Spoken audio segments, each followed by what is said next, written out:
স্মিলাপ চলৰ অন্য এটা ব্লগলৈ আপোনালোক সকলোকে স্বাগতম জনাইছোঁ। আশা কৰোঁ ভিডিঅ'টো আপোনালোকৰ ভাল লাগিব আৰু শেষলৈকে চাব।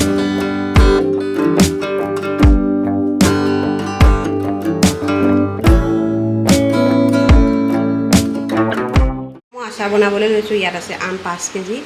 5 কেজি বুলি ক'বলৈহে, কিন্তু আমটো ৰ'দত দিয়াৰ পিছত একেবাৰে অকণমান হৈ যায়। আহক তেতিয়াহ'লে মই এইখিনি এতিয়া বনাওঁ। এতিয়া মই এই ডাব্বাটোতে এই আমখিনি কাটি পিনি নিমখ দি এদিনৰ কাৰণে থৈ দিম, যাতে আমখিনিৰ পৰা পানীখিনি নিগুৰি যায়। মোৰ আম ইমানখিনিয়ে হৈ গ'ল। 5 কেজি যদিও বৰ বেছি নোলাল, কাৰণ আমখিনি মাজে মাজে মানে বহুত বেয়াই ওলালে, বৰ পকীয়া ওলালে। পকীয়া আমবোৰতো আচাৰত দিব নোৱাৰি, আৰু এই আচাৰখিনি খাবলৈ অকণমান টেঙা মিঠা হ'ব যেন লাগিছে, কাৰণ আমটো মাজে মাজে টেঙা আৰু মাজে মাজে মিঠা, মানে মই খাই চাইছিলোঁ। এতিয়া এইখিনি মই নিমখ দি এদিনৰ কাৰণে থৈ দিম। যিখিনি আম তিয়াই থৈছিলোঁ নিমখত, সেই পানীখিনি এই খৰাহিটো দি নিগৰি যোৱাৰ পিছত এনেকুৱা এখন ডাঙৰ কাঁহীত উলিয়াই লৈছোঁ, যাতে ৰ'দত ভালকৈ শুকাই যায়। মই এইখিনি ভালকৈ উলিয়াই লৈছোঁ আৰু অকণমান হালধি সানি দিছোঁ। হালধি সানি দিছোঁ, আৰু হালধি সনাৰ পিছত মই এখন এতিয়া ওপৰত দি থৈ আহিলোঁ। এতিয়া মই আমখিনি শুকাবলৈ ওপৰত এয়া ৰ'দত দি দিছোঁ। কালিৰ আমখিনি মই ৰ'দত দি দিলোঁ। ৰ'দত দি শুকোৱাৰ পিছত অলপহে সৰু হ'ল। এতিয়া মই এইখিনি আচাৰখিনি এতিয়া বনাই ল'ম। মই বগা সৰিয়হ 2 চামুচ, জিৰা 2 চামুচ, মেথি গুটি 2 চামুচ, চফ 2 চামুচ আৰু আজৱাইন 2 চামুচ, আৰু লগতে 2টা ইলাচি দিছোঁ। আচাৰত ইলাচি দি চাবচোন, গোন্ধটো বহুত ধুনীয়া ওলায়। আহক তেতিয়াহ'লে মই এইখিনি এতিয়া ভাজি লওঁ। এখন কেৰাহী গৰম কৰি গোটেই মছলাখিনি ইয়াতে দি দিছোঁ। মছলাখিনি আপোনালোকে বেছি নাভাজিব, বেছি ভাজিলে মছলাখিনি তিতা হৈ যায়। অলপেই ভাজিব।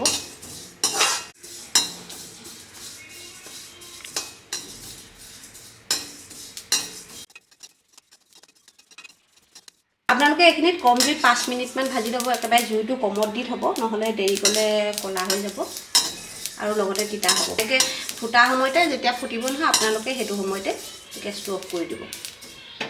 মোৰ এতিয়া এইখিনি ভাজি হৈ গ'ল। এতিয়া মই এইখিনি ঠাণ্ডা হোৱাৰ পিছত মিক্সি এটাত গুড়ি কৰি ল'ম।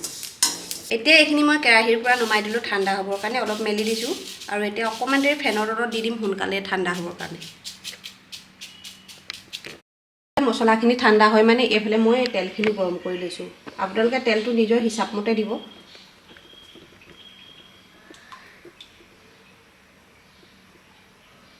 তেলটো মই বেছি উতলিবলৈ নিদিওঁ, উতলা আগতে বন্ধ কৰি দিম, নহ'লে বেছি উতলি গ'লে তেলৰ গোন্ধটো নাইকিয়া হৈ যায়।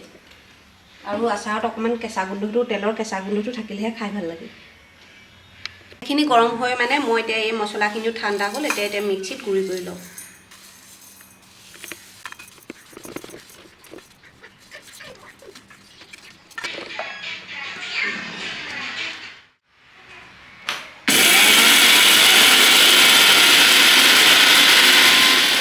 মিক্সিত মাৰি ল'লোঁ। মই বেছিকৈ গুড়ি কৰা নাই, একদম গুড়ি কৰিলে খাবলৈ বেয়া হয়।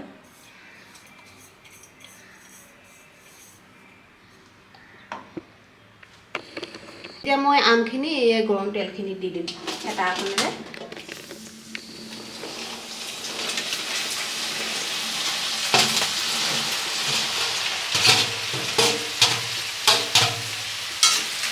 এতিয়া লৰাই দিম অলপ।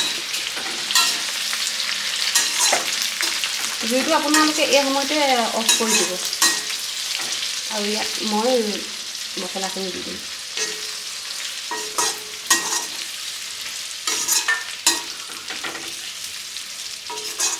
এনেকৈ ভালকৈ লৰাই মিক্স কৰি ল'ব।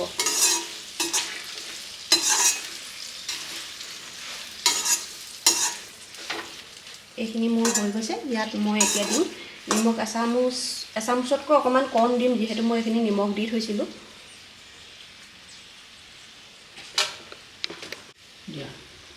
এয়া মই নিমখ এচামুচতকৈ কমকৈ দি দিছোঁ। মোৰ আচাৰখিনি প্ৰায় হৈ গৈছে বুলিবই পাৰি। মই আজি এখন কেৰাহীতে এনেকৈ থৈ দিম আচাৰখিনি, আৰু অকণমান ভালকৈ লৰাই দিছোঁ। তাৰ 2 দিনমানৰ পিছত ইয়াত মই ভোট জলকীয়া দি দিম, আৰু টেঙা আচাৰত ভোট জলকীয়া নিদিলে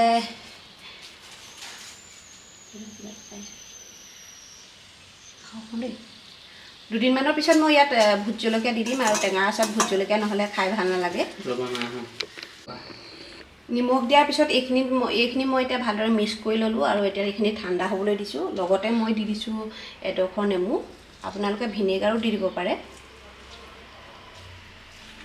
নেমু দিলে আচলতে সোৱাদটো ভাল হয়। কোৱা। এডোখৰ নেমু মই ইয়াতে চেপি দিছোঁ আৰু নেমুডোখৰ চেপি দিলে আচলতে ইয়াৰ গোন্ধটো ভাল হয় আৰু আচাৰখিনিও বেয়া নহয়। আপোনালোকে ইচ্ছা কৰিলে ভিনেগাৰো দিব পাৰে। এইখিনিতে মই লৰাই লৈছোঁ। অলপ দেৰি ঠাণ্ডা হোৱাৰ পিছত মই কাছৰ বৈয়ামত ভৰাই থৈ দিম। ভিনেগাৰ আৰু নেমু দিয়া একেটা কথাই। আৰু এয়া মোৰ আমৰ আচাৰ ৰেডি হৈ গ'ল। আৰু আজিৰ ভিডিঅ'টো মোৰ ইমানেই আছিল। যদি আপোনালোকে ভিডিঅ'টো চাই ভাল পালে লাইক শ্বেয়াৰ কৰিবলৈ নাপাহৰিব আৰু যিসকলে মোৰ চেনেলটোলৈ নতুনকৈ আহিছে তেওঁলোকে ছাবস্ক্ৰাইব কৰিবলৈ নাপাহৰিব। ধন্যবাদ।